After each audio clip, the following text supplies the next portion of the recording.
नमस्कार मित्रांनो, ठरलं तर या मालिकेच्या आजच्या भागामध्ये अगदी मनपूर्वक मी तुमचं स्वागत करते।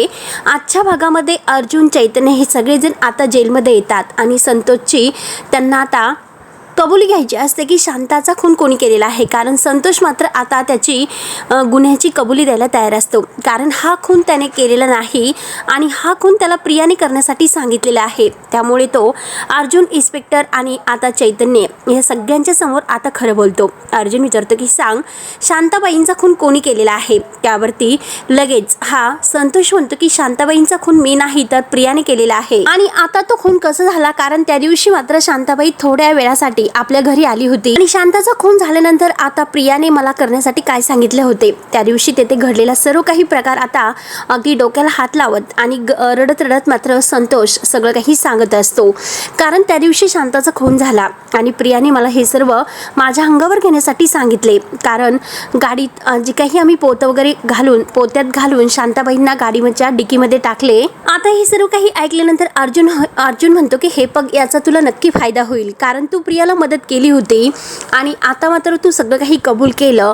त्याचा फायदा म्हणजे तुझी शिक्षा काहीतरी कमी होऊ शकते, तुला त्रास फार कमी होईल, म्हणजे शिक्षा सुद्धा तुझी कमी होऊ शकते। त्यानंतर आता संतोष म्हणतो की हे बघा, यापुढे मात्र मला आता काही करायचं नाही। तेव्हा आता लगेच चैतन्य त्याला म्हणतो की अरे हे बघ, हे सर्व आम्हाला का सांगतो, कारण तुला जी व्यक्ती भेटायला आलेली आहे तू तिला सांगू शकतो। आता संतोष विचारतो की मला भेटण्यासाठी कोण आलेला आहे। त्यावरती लगेच आता इन्स्पेक्टर साहेब म्हणतात की हे बघा कॉन्स्टेबल, त्या व्यक्तीला घेऊन या। तेवढ्या संतोषची बायको समोर येते। संतोष म्हणतो की तू मला भेटायला आली। त्यावरती आता लगेच त्याची बायको म्हणते की हो, तुम्ही कसे आहात। त्यावरती संतोष रडतच म्हणतो की खरंच मी आता ठीक आहे, माझ्या मनावरचं खूप मोठं वजन उतरलेलं आहे आणि तुला प्रिया मॅडमने फारसा त्रास दिलेला नाही ना।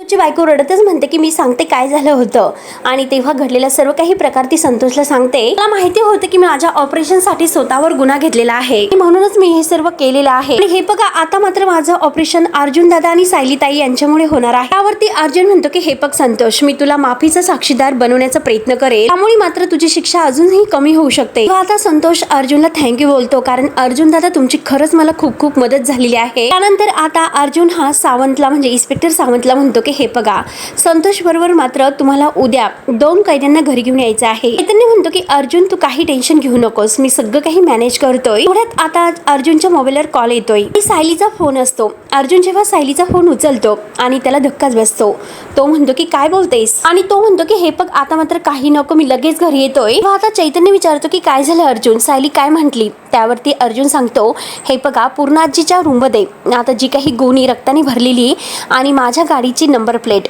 आणि काही हे ग्लोव्ज सापडलेले आहे हाताचे। हे ऐकून आता चैतन्य म्हणतो की काय बोलतोस। चैतन्याला धक्का बसतो आणि नक्की हे सगळं काही शांताच्या खुनाशी कनेक्टेड असेल असे तो ओळखतो आणि म्हणतो म्हणजे हे सगळं काही प्रियाने तर पूर्णाजीच्या रूम मध्ये लपून ठेवलं होतं। तर हे आता चैतन्य बोलतो तेव्हा संतोषला तर धक्काच बसतो। इन्स्पेक्टर साहेब म्हणतात की हा तर एक खूप मोठा पुरावा आहे। आता अर्जुन म्हणतो की हो, आणि ते रक्त तपासल्यानंतर आपल्याला हे सर्व कळेल की ते रक्त म्हणजे शांता कदम यांचं आहे, त्यामुळे त्या प्रियाला मात्र कोणीही वाचू शकणार नाही। त्यानंतर प्रिया मात्र अंगामध्ये कोट वगैरे घालते आणि पॅन्ट वगैरे घालून ती आता डोक्यात टोपी घालते आणि तेथून त्या पोलिसांना गुंगारा देऊन पळून जायला निघते। बाहेर 2 लेडीज कॉन्स्टेबल आणि एका कॉन्स्टेबल एकमेकांशी गप्पा करत आहे, प्रियाला पहारा देत आहे, परंतु प्रिया मात्र आता त्यांची नजर चुकवत पुन्हा रूममध्ये येते आणि रूममध्ये येऊन मात्र आता ती मुद्दाम दरवाजा उघडा ठेवते आणि एक फ्लावर प्लॅटची कुंडी घेते आणि ती गुंडी जोरात फोडते आणि तिचा आवाज करते।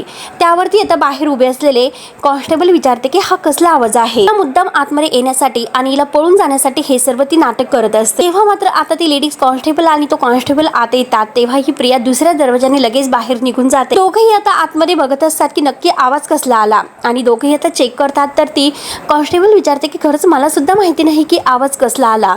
तोपर्यंत प्रिया मात्र आता गेटच्या बाहेर येते आणि कशी मात्र आता ती त्या गेटच्या बाहेर येऊन अगदी म्हणजे आता आपण बाहेर पडलो असं तिला वाटतं। ते दोघं पाहतच असतात की नक्की काय झालं असेल, आवाज कुठून आला असेल, म्हणून इकडे तिकडे बघतात। तोपर्यंत प्रिया बाहेरून आता हसत असते। तिला असं वाटतं की आता काही झालं तरी मी यांच्या ताब्यात नाही सापडू सोडू शकणार. काही दिवस मात्र मी लपून राहील आणि जेव्हा मी परत येईल तेव्हा यांच्या आयुष्यामध्ये असं काहीतरी वादळ आणेल, पण कुठे लपायचं हेच त्यांना नाही कळणार. प्रिया आता इथून पळून जाण्यासाठी बस स्टॉपवर येते आणि ती वाट पाहत असते की बस केव्हा येईल.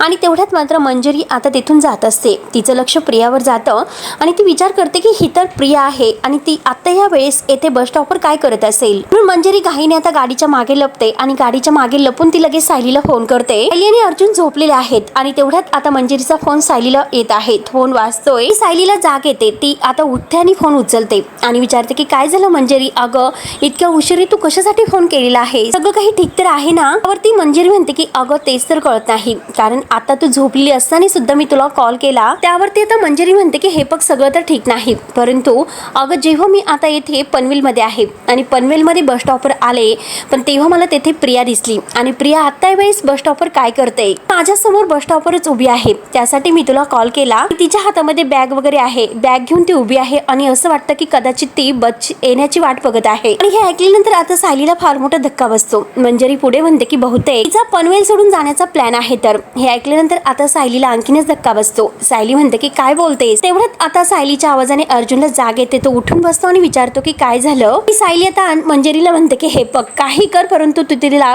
तेथेच अडकून ठेव. प्रियाला जर समजले आणि तिला जर कळले तर मात्र ती तेथून लपून निघून जाऊ शकते, पण आता तिला थांबावं लागेल. मंजरी म्हणते की हे बघ तू काही काळजी करून मी ती अंदाज ओळखला होता, नक्की तिला पळून जाण्याचा मार्ग ती शोधत आहे. तर इथे आहे आणि इतक्या सहजासहजी मात्र मी तिला इथून नाही निष्ठून देणार. त्यावरती सायली म्हणते की कदाचित मला असं वाटतं की ती तुला एकटीला नाही जुमानू शकणार. मी तुझ्या मदतीला कोणीतरी पाठवते, तुम्ही दोघी तिला ताबडतोब घेऊन इथे येऊ शकता. हे बघ येथे पोलीस आहेत, यांना चकवा देऊन ती पळालेली आहे. तर तेव्हा आता मंजरी म्हणते की हो ना, अगं शेवटी ती चुकीचेच रंग दाखवते. अशी बघ ना अगं हिची साथ देत नाही, ती बरोबर माझ्या समोर आली, आता मात्र मी काहीला सोडत नसते. तेव्हा सायली तिला म्हणते की मंजरी तू स्वतःची काळजी घे. तेव्हा मंजरी म्हणते की अगं सायली हे बघ तू काही टेन्शन घेऊ नकोस, काळजी मला नाही, आता हे प्रियाला घ्यावी लागणार आहे. तर बघ मी आता फोन ठेवते आणि लवकरच तुला भेटते, पण प्रिया सगट. सायली म्हणते की ठीक आहे. सायली आणि अर्जुन लगेच यायला निघतात. त्यानंतर आता प्रिया विचार करते की बहुतेक आता इथे बस तर अजूनपर्यंत काही यायला तयार नाही, खूप उशीर होईल, त्यामुळे मी आता समोरच्या चौकात जाते. पुढच्या चौकात गेल्यानंतर मला काही कॅब वगैरे आहे ती बुक करता येईल, म्हणून ती आता आपल्या डोक्यात टोपी वगैरे घालते आणि लगेच ते पुढच्या चौकात निघून जाते. मंजरी तिचा पाठलाग करत येतच असते. त्यानंतर सायली आणि अर्जुन मात्र स्टोरूम मध्ये येतात. तिला बघतात तर ती तेथे नसते. तेव्हा अर्जुन म्हणतो की हो, शेवटी पोलिसांचा पहारा असून सुद्धा ती इथून पळून जाऊ शकली, ती काही पण करू शकते हे परत एकदा तिने आपल्याला दाखवून दिलेलं आहे. त्यावरती सायली म्हणते की हो ना, ती खूप हुशार आहे, खूप हुशारीने तिने काहीतरी करून त्या इन्स्पेक्टरांना म्हणजे पोलिसांना इथे गुंतावून ठेवलं असेल आणि नक्की ते तिथून तिने पळ काढला असेल. तर किती काही झालं तरी मंजरी तिला पनवेल सोडून नाही जाऊन देणार. त्यावरती अर्जुन म्हणतो तू मंजरीला ही सांगितलं होतं की प्रियाने तिथून पळून जाऊ नये आणि तिला एकटीला जुमानणार नाही, त्यासाठी आपण मंजरीच्या मदतीला कुणीतरी पाठवणार होतो असं तू म्हटली. मी लगेच आता सावंत इन्स्पेक्टर यांना फोन करतो आणि ते नक्की हवालदार यांना तिकडे पाठवतील. आता तो फोन काढतो आणि फोन करणार तोच लगेच सायली म्हणतो की नकोय, पण माझ्याकडे एक अशी व्यक्ती आहे तर ती मात्र अगदी खूप हुशारीने ह्या प्रियाला पकडेल आणि त्यासाठी मंजरीला सुद्धा तिची मदत होईल. त्यावरती अर्जुन विचारतो की कोण आहे ती व्यक्ती. तेव्हा आता रमा असं म्हटल्यानंतर ती लगेच रमाला फोन करते. तेव्हा आता रमा म्हणते की सायलीने आता या वेळेला फोन का केला असेल, म्हणूनच ती लगेच फोन करते. तेव्हा आता सायलीला विचारते की काय झालं सायली, बोल ना, आता या वेळेला का कॉल केला. त्यावरती सायली म्हणते की माफ कर. त्यावरती रमा म्हणते की अगं बोल ना सायली, काय होतं, इतक्या उशिरा कॉल केला. सायली म्हणते की नाही ग, खूपच उशीर झाला. रमा म्हणते की नाही बोल, अगं मी तुझ्यासाठी कधीही काही करायला तयार आहे, नक्की काय झालं बरं. तेव्हा आता सायली म्हणते की अगं प्रिया आमच्या घरामध्ये पोलिसांच्या नजर कैदेत होती, ती मात्र आता त्यांना नजर चुकून पळून गेली, परंतु ती आता शहा चौकाच्या त्या स्टॉपवर आहे आणि तिला मंजरीने तेथे बघितलेलं आहे. परंतु मला असं वाटतं की आता प्रिया मंजरीवर खूपच भारी पडेल आणि तू तेथे मदतीला जाशील का. त्यावरती रमा म्हणते की ठीक आहे मी जाईल, मी मात्र येथे शहा चौकाच्या जवळच आहे. लगेच मंजरीशी बोलते आणि तिकडे जाते. तेव्हा आता सायली म्हणते की रमा मग खरंच खूप खूप थँक्यू, मला माहिती होतं की तू नक्की मदतीला येशील आणि जेव्हा मला मदतीची गरज भासेल तेव्हा तू नक्की धावून येशील हे मला वाटलं होतं, खरंच त्याबद्दल खूपच थँक्यू. त्यावरती रमा म्हणते की सायली अगं मैत्रिणी ह्या असतात कशासाठी, तुझ्यासाठी. आणि हे बघ सायली, तू निश्चिंत राहा, मी मंजिरीशी बोलते आणि तिकडे जाते. रमा आता फोन ठेवते आणि रमा लगेच आता मंजिरीला फोन करते आणि मंजिरीला म्हणते की हे बघ, मला आता सायलीचा फोन आला होता आणि तिने मला सगळं काही सांगितलेलं आहे. मी आता मार्केट रोडवर आहे, मी आता लगेच शहापूर चौकात पोहोचते.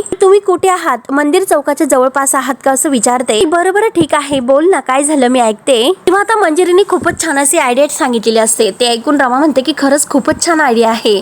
आता मात्र दोन वाघिणी मिळून मात्र ह्या प्रियाला मात्र नक्कीच गिळून टाकणार आणि आलेच मी असे बोलून ती आता फोन ठेवते. आणि तेवढ्यात मात्र आता प्रिया धावत असते आणि मंजिरी तिचा पाठलाग करत तिच्या मागे धावत असते. त्यावरती आता प्रिया एका ठिकाणी गाडीजवळ उभी राहते आणि ती आता तिला खूप दम भरलेला असतो. तेव्हा आता मंजिरीला खूप हसायला येतं आणि ती लगेच आता प्रियाला म्हणते की काय ग प्रिया, दमलीस का? प्रिया जेव्हा आता मागे वळून बघते तर काय मंजिरीला बघून आता प्रियाला तर फार मोठा धक्काच बसतो. मंजिरी हसते हसते आणि म्हणते की प्रिया, अगं तू मला सुद्धा दमवलंस आणि हे बघ, तुला असं दमून नाही चालणार प्रिया. तुला जर पळूनच जायचं असेल तर त्यासाठी खूप ताकद लागते बरं का. प्रिया, काय ग, तुझ्यात जर ती ताकद नसेल तर तुझं कसं होईल बरं? आता रागाने प्रिया विचारते की तू इथे काय करतेस? त्यावरती मंजिरी तिला उत्तर देते की मी तुला पकडण्यासाठी आले. कितीही गायब होण्याचा प्रयत्न कर, परंतु तरी सुद्धा मी तुला स्वतः येथे फरफटत नेऊन शेवटी अर्जुन आणि सायली यांच्यासमोर उभं करेल. तेवढ्यात प्रिया आता खूपच घाबरते आणि तेथून ती पळ काढत असते. तेव्हा मंजिरी तिला म्हणते की आता कुठे निघालीस? सगळे मार्ग प्रिया बंद झालेले आहेत. जर तू शहाणी असशील तर स्वतः माझ्यासोबत येशील आणि चल माझ्यासोबत असं म्हणते तर प्रिया लगेच आता घाबरून तेथून पळून जायला निघते. परंतु मंजिरी तिला म्हणते की अगं तिकडे पोलीस आहे आणि जा, तुला जायचं असेल तर जाऊ शकते, पोलीस तुला पकडतील. प्रिया तिची गंमत करत म्हणते की जा ना, अगं बघतेस का उभी आहेस, जा लवकरात लवकर. प्रिया मात्र आता दुसऱ्या साईडने पळ काढायला सुरुवात करते. परंतु आता पुढे जाते तर मंजिरी तिला आता आणखीनच अगदी तेथे अडकून ठेवण्याचा प्रयत्न करते आणि म्हणते की अगं तिकडे तू जाशील, पण तिकडे सायली आणि अर्जुन तुझी वाट बघत आहेत. तेव्हा त्या प्रियाची बोलती बंद होते.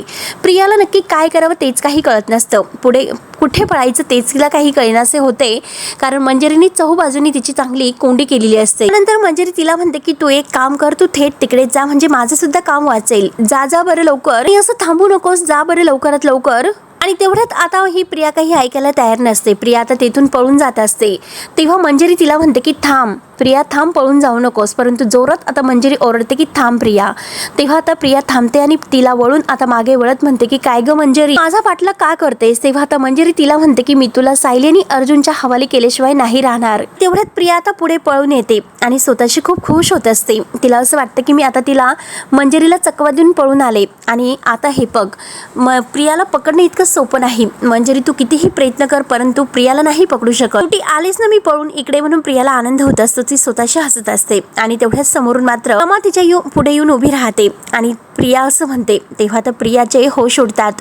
ती आता रमाकडे बघत असते, कारण आता प्रियाला रमाला बघून मात्र खूप मोठा धक्का बसतो. आता प्रिया म्हणते की रमा तू, तर रमा म्हणते की हो, तू स्वतःला तर मात्र खूपच हुशार समजतेस ग. तुझा किडलेला मेंदू आहे ना, तो फक्त चुकीच्या गोष्टी करतो आणि त्याच कामी लागतो. त्यावरती आता प्रिया म्हणते की हे बघ, तू का माझ्या मागे लागलेली आहेस? सोड ना माझा पिछा. मला त्रास देऊन तुला काय भेटतं बरं? रमा म्हणते की समाधान भेटतं. तुझ्यासारख्या दृष्ट मुलीला अद्दल घडवल्याचं समाधान मला भेटतं. तुझी जागा तुरुंगात आहे आणि शेवटी मी तुला तेथेच पाठवणार आहे. तर आणि तेवढ्यात प्रिया तेथून जायला निघते आणि पळतच असते. तर रमा तिला बरोबर आता थांबवते आणि म्हणते की जा, अगं जा ना, पुढे पोलीस स्टेशन आहे आणि पोलीस तुला नक्की अडवतील. तेव्हा आता प्रिया तेथेच धपकते. तिला नक्की कुठे जावं तेच काही कळत नसतं. या मंजिरीने आणि रमाने बरोबर प्रियाला मात्र तिथे अडकून ठेवलेलं असतं. तेव्हा आता प्रिया तिथून आता पळण्याचा प्रयत्न करते. ती पळून धावतच असते आणि तेवढ्यात तिच्या समोरून आता मंजिरी येते आणि तिला धरते आणि रमा तिचा पाठलाग करत तिच्या मागे येत असते. मंजिरी तिला धरून म्हणते की प्रिया, अगं आमच्यापासून तू कुठे आणि किती पळणार आहे बरं?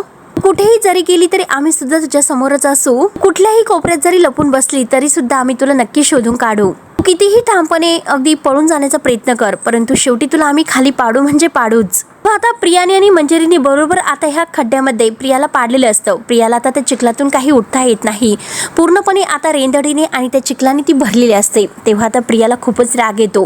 प्रिया आता दात खात असते आणि चिडून म्हणते की तुम्ही काय हे सर्व करत आहे? तर त्या सायलीला मदत करून तुम्हाला नक्की काय मिळणार आहे? माझ्या का मागे लागलात तुम्ही? त्यावरती मंजिरी म्हणते की अगं तुझ्यासारखी कीड आहे तर ह्या पृथ्वीवरून नष्ट व्हायला हवी आहे आणि त्यासाठी मात्र माझी ही छोटीशी सायलीसाठी मदत असेल. तेव्हा आता प्रिया त्या चिखलात पडलेली असते आणि दात खात म्हणते की प्रियाला कोणी पकडू शकत नाही. कळले ना तुम्हाला की प्रियाला कोणीच पकडू शकत नाही म्हणून. तिला म्हणते की अगं तुझी लायकी सुद्धा आता ह्या चिखलासारखीच झालेली आहे, अगदी बरबडलेली. आता प्रिया पूर्ण चिखलाने भरलेली आहे, तिला उठता येत नसतं, पण कशी बशी आता ती उठून उभी राहते. तिची सगळी पॅन्ट वगैरे भरलेली असते, तरी सुद्धा आता ही प्रिया तिथून पळून जाण्याचा प्रयत्न करते. आता मंजरी हसते. मंजरी म्हणते की अगं प्रिया तू कितीही पळ, तुझी मात्र आज काही सुटका नाही होऊ शकत. आता ही प्रिया मंजरीला चकवा देते आणि पुढे धावत असते, परंतु आता तिला माहिती नसतं की रमा पुढे येणार आहे म्हणून. तेव्हा रमा पुढून येते आणि आता ह्या प्रियाला पकडते आणि तिला विचारते की काय ग, तुला असं वाटलं होतं की तू आम्हाला चकवा देशील? तू जमिनीत गाडून जरी घेतलं स्वतःला तरी सुद्धा आम्ही तुला तेथून बाहेर काढू. आणि हे बघ प्रिया, तुला तुझ्या सगळ्या पापांची शिक्षा मिळणार आहे, लक्षात ठेव. तेव्हा आता प्रिया खूपच घाबरते आणि रमा म्हणते की अगं मी तर काहीतरी पुण्य केलं असेल म्हणून तुला धडा शिकवण्याची संधी मला मिळत आहे तर. आणि आता रमा मात्र प्रियाचा हात धरते आणि रागाने तिला धरत म्हणते की चल माझ्या सोबत चल, सायली आणि अर्जुन तुझी वाट बघत आहेत. प्रिया रमाच्या हातातून मात्र आपला हात हिसकावण्याचा प्रयत्न करते आणि म्हणते की मी नाही येऊ शकत, सोड मला. आता रमा म्हणते की किती काही झालं तरी आज मात्र तुझी सुटका नाही. आणि रमा जोरात त्या प्रियाला ढकलून देते. तिथे मात्र जो काही केर कचरा आहे तो गोळा केलेला असतो आणि त्या ढिगाऱ्यावर मात्र आता रमाने हिला ढकलून दिलेलं असतं. तेव्हा आता ही प्रिया तोंडावर पडते. तेव्हा आता प्रियाला खूपच राग येतो. प्रिया आता रमाकडे रागाने बघत बघत मात्र पुन्हा तिथून पळून जायला निघते, धावत असते. जेव्हा आता प्रिया ही पुढे पळत पळत येते, परंतु तिला काहीच कळत नसतं की आता रमा आणि मंजिरीने मात्र तिला बरोबर आता या सुभेदारांच्या घरासमोर आणलेलं असतं. जेव्हा ती आता समोर बघते आणि अन्नपूर्णा ती पाठी वाजते, तेव्हा आता सुभेदारांचं हे घर बघून आता प्रियाला आणखीनच धक्का बसते. मी परत इथेच आले हे तिच्या लक्षात येते आणि त्याच वेळेस रमा आणि मंजरी तिच्या मागून येतात. तेव्हा आता प्रिया म्हणते की मी आता इथेच परत आले आणि तेव्हा ती तेथे मागे होऊन बघते तर काय, मंजरी आणि रमा तिच्या पाठलागावरच आहे. तेव्हा आता रमा म्हणते की अगं प्रिया, जेथे मात्र तू सगळ्यात जास्त गुन्हे केलेला आहे तेथे तुला यावंच लागेल परत, त्यामुळे तू इथे परतच आली. त्याचं पूर्णपणे कपडे वगैरे आहे तर ते चिखलाने भरलेले असतात आणि त्याचे पूर्णपणे आता हे होश उडालेले आहेत. नक्की काय करावं तेच तिला काही कळत नसतं. कुठेही जरी गेली तरी सुद्धा ह्या सायलीच्या मैत्रिणी मला शोधून काढतातच. आता रमा तिला म्हणते की अगं तू कितीही काही केलंस तरी शेवटी तुला तुझ्या ह्या कर्तृत्वाची आणि पापाची शिक्षा मिळणारच आहे, तू कितीही काही कर. आणि हे बघ आता मात्र तू सुभेदारांच्या घरामध्ये खूप माती कालवण्याचा प्रयत्न केला, परंतु हा चिखल घेऊन मात्र आम्ही तुला सुभेदारांच्या घरामध्ये परत एंट्रीच करू शकणार नाही. आणि त्याच वेळेस आता प्रियाला काय करावं तेच काही कळत नसतं, परंतु मंजरी तिथे पाण्याची नळी घेते आणि ती नळी तिच्या अंगावर धरते, जेणेकरून प्रियाच्या अंगावर असणारा सगळं काही चिखल ती धुवून काढते. तेव्हा आता रमा आणि मंजरी मात्र तर प्रियाच्या दोन्ही हाताला धरतात. तेव्हा रमा म्हणते की अगं हे बघ, या पाण्याने मात्र तुझं शरीर स्वच्छ होऊ शकतं, तुझं हे काळं कुठं मन नाही स्वच्छ होऊ शकत. व मंजरी म्हणते की आता मात्र तुझा जो न्याय करायचा आहे ते मात्र तुझी माणसं करतील. तेव्हा आता प्रिया आणखीनच घाबरते. तेव्हा आता घरातील सगळेजण समोरच असतात आणि आता ह्या दोघी प्रियाला पकडून घेऊन येतात आणि त्यांच्या खाली ढकलून देतात. सगळेजण मात्र ते प्रियाकडे रागाने बघत असतात. आता हा अश्विन तर खूपच चिडलेला असतो. अश्विन तिला रागाने म्हणतो की तुझी येथे येण्याची हिंमतच कशी झाली. अश्विन रागाने म्हणतो की तुझी हिंमतच कशी झाली येथे येण्याची. त्यावरती प्रताप म्हणतो की अगं आतापर्यंत तू खूप काही गुन्हे केलेले आहेत, तरी सुद्धा मात्र अजून तुझं काही मन भरलेलं नाही, तरी एकावर एक गुन्हा करतच राहते. त्यानंतर अर्जुन म्हणतो की तुला काय वाटलं होतं प्रिया, तू की अगदी आम्हाला काही कळून न देता पळून जाऊ शकेल म्हणून? नाही, असं कधीही नाही होऊ शकत. त्यावरती सायली म्हणते की अगं हे बघ प्रिया, तू कितीही पळून जाण्याचा प्रयत्न कर, परंतु माझ्या मैत्रिणी माझ्या पाठीमागे घट्ट उभे आहेत, त्यामुळे तू कितीही पळाली असती तरी सुद्धा तुला पळून जाणं शक्य नव्हतं. आता अस्मिता म्हणते की अगं तुझं तर पोट आम्हाला छान भरलेलं दिसतं, म्हणूनच तू बहुतेक पळून गेली असावी. आणि हे बघ तू तर तशीही आम्हाला घरामध्ये नकोस, पण तरी सुद्धा तुला येथून मात्र आम्ही नाही पळून देऊ शकणार, ही गोष्ट लक्षात ठेव. त्यानंतर मात्र कल्पना म्हणते की अगं तू तर जेलमध्ये गेली असती तर त्यापेक्षाही जास्त बरं झालं असतं, तू दुर्दैवाने आम्हाला इथे थांबावंच लागणार आहे तर. तेव्हा आता प्रिया खूपच जोरात ओरडते की नाही, मी मात्र जेलमध्ये नाही जाऊ शकत. रमा आता सनकणी एक कानामागे प्रियाच्या ठेवून देते. सगळेजण मात्र पाहत असतात. मंजरी सुद्धा एक सनकणी ठेवून देते. रागाने म्हणते की काय ग, स्वतःच्या सासू समोर आवाज चढून बोलायला लाज कशी वाटत नाही ग तुला? प्रिया, तुला माणसांची किंमत नाही, नात्यांची किंमत नाही, याचीच तुला आज शिक्षा मिळत आहे. आता रमा सुद्धा म्हणते की अगं प्रिया, तू इतकं पाप केलेलं आहे की तुला नरकात सुद्धा जागा मिळणार नाही आणि इतकी पाप करून शेवटी तू अगदी इथून पळून जात होती. आता मंजरी म्हणते की अगं तुझ्या तर पाठीशी वाईट प्रवृत्तीची माणसं असतील, सायली आणि अर्जुनच्या पाठीमागे मात्र आम्ही सगळेजणी उभे राहणार आहोत. एक गोष्ट लक्षात ठेव, सायली आणि अर्जुनची कधीही हार नाही होणार. हे बघ प्रिया, तू कितीही प्रयत्न कर, कितीही काही झाले तरी तू सुद्धा तुझा कधीही विजय नाही होऊ शकत. आता हे सर्व ऐकून प्रियाचा थरथर काप सुटलेला असतो. ती फक्त बघत असते. त्यानंतर अश्विन हा कॉन्स्टेबलला म्हणतो की प्लीज तुम्ही हिच्यावर नीट लक्ष ठेवा, ह्या प्रियाला मात्र कुठेही जाऊन देऊ नका. तेव्हा आता सायली ही रमा आणि मंजरी या दोघींना म्हणते, त्या दोघींची खरंच मला खूप मदत झालेली आहे, खरंच तुम्हाला त्याबद्दल खूप खूप थँक्यू. दोघी आता हसतात, परंतु प्रिया रागाने आता ह्या यांच्याकडे पाहत असते. त्यावरती रमा म्हणते की अगं सायली, थँक्यू तर आम्ही तुला म्हणायला हवं. प्रियाचा खरा चेहरा समोर आणण्यामध्ये मदत करण्यासाठी तो आम्हाला एक संधी दिली तर. तेव्हा मात्र आता मंजरी म्हणते की सायली आणि अर्जुन, प्रियाला मात्र अशी काही शिक्षा द्या, जगातील प्रत्येक पापी माणसाला ही शिक्षा आहे तर ती आयुष्यभर लक्षात राहील. मात्र सायली, अगं आपण 13 जणींनी जे केलेलं आहे तर त्याचं चीज होईल. हे बघ सायली, आमच्या सगळ्यांच्या वतीने मात्र तुझे खरंच खूप मनापासून आभार आणि ऑल द व्हेरी बेस्ट.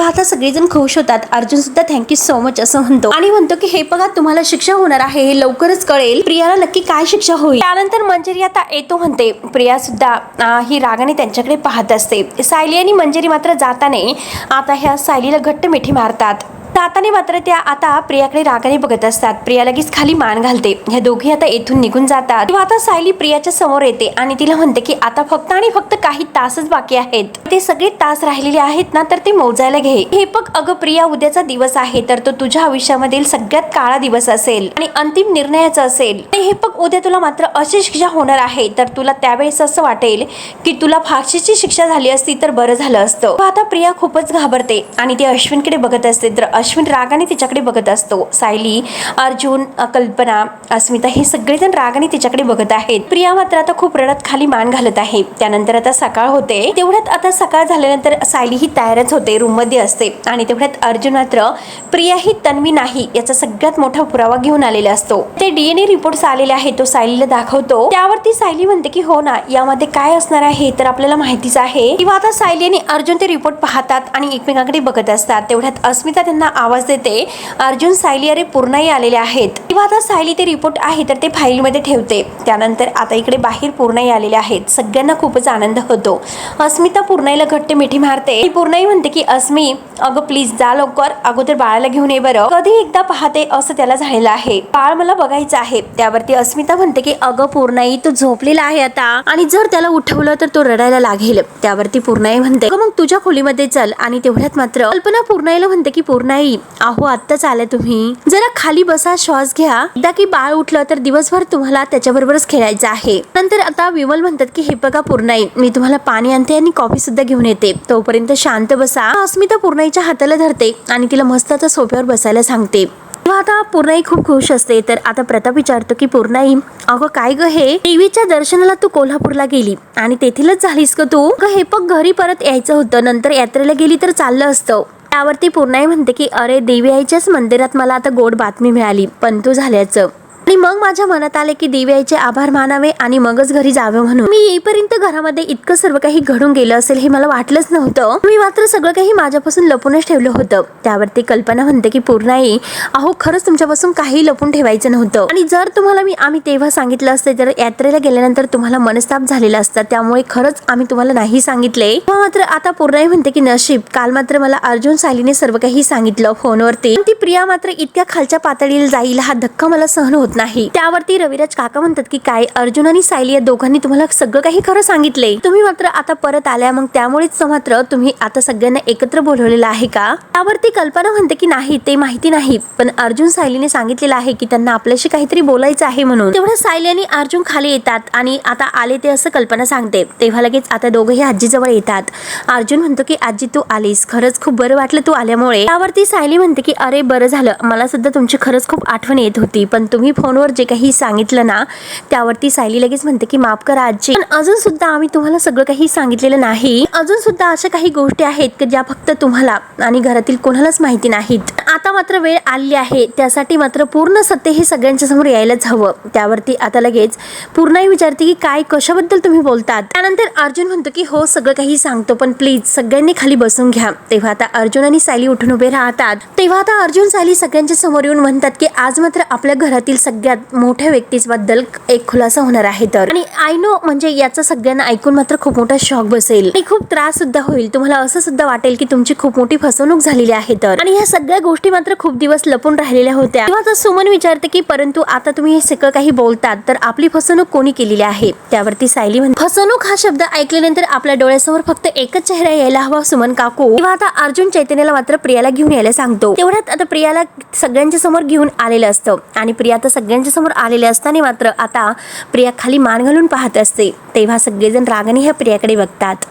तेव्हा सायली म्हणते की हीच ती व्यक्ती आहे की जिने आपल्या घराला सुरुंग लावलेला आहे. तेव्हा आता प्रताप विचारतो की अगं पण तुम्ही तन्वीबद्दल बोलतात मग आश्चर्य त्यात इतकं वाटण्यासारखं काय आहे सायली. कारण हिचं प्रत्येक कारस्थान आम्हाला कळालेलं आहे. आता मात्र तुम्ही असं नवीन काय सांगणार आहात बरं. तेव्हा आता अर्जुन म्हणतो की डॅड अजून बरेचसे काही गोष्टी आहे की ज्या तुम्हाला माहिती नाही. याचे सगळे काही कारस्थान सगळे काही पाप आहे ते आम्हाला कळालेलं आहे आणि आम्हाला हे सुद्धा माहिती होतं की हिच्यासाठी फक्त 1-2 पुरावे हे महत्वाचे नाही पुरेसे नाही आणि ही त्यात अडकून जाईल आणि म्हणूनच आम्ही मिळतील तितके सगळे काही पुरावे हिच्याबद्दल गोळा केलेले आहेत. तर ते सगळे काही पुरावे मात्र आता कोर्टात दाखवण्या अगोदर आम्हाला घरातील सगळ्यांच्या समोर ठेवायचे होते. सायली म्हणते की कोर्ट मात्र तिला जी शिक्षा द्यायची आहे ते देतीलच पण त्या अगोदर मात्र तुमच्या समोर न्याय व्हायला हवा. आता सगळेजण एकदम असे शॉक होतात. नक्की काय असेल याचा विचार करतात. तर शेवटी हा भाग येथे संपतो. सायली आता म्हणत असते की प्रियाचं रक्त चेक करणं इतकं सोपं नव्हतं. त्यासाठी म्हणून धुरवडीच्या दिवशी आम्ही रक्तदान शिबिराचा प्लॅन घातला. त्या दिवशी मात्र प्रियाचा ब्लड ग्रुप आहे तर तो आमच्या हाती आलेला आहे. जो काही प्रियाचा ब्लड ग्रुप आहे तो सगळ्यांना दाखवण्यात येतो. की प्रियाचा ब्लड ग्रुप आहे तर तो ओ निगेटिव्ह नाही ए बी पॉझिटिव्ह आहे. तेव्हा आता प्रिया रागाने यांच्याकडे पाहत असते. तर मित्रांनो आता पुढे नक्की काय होतं हे बघायला विसरू नका. तोपर्यंत धन्यवाद.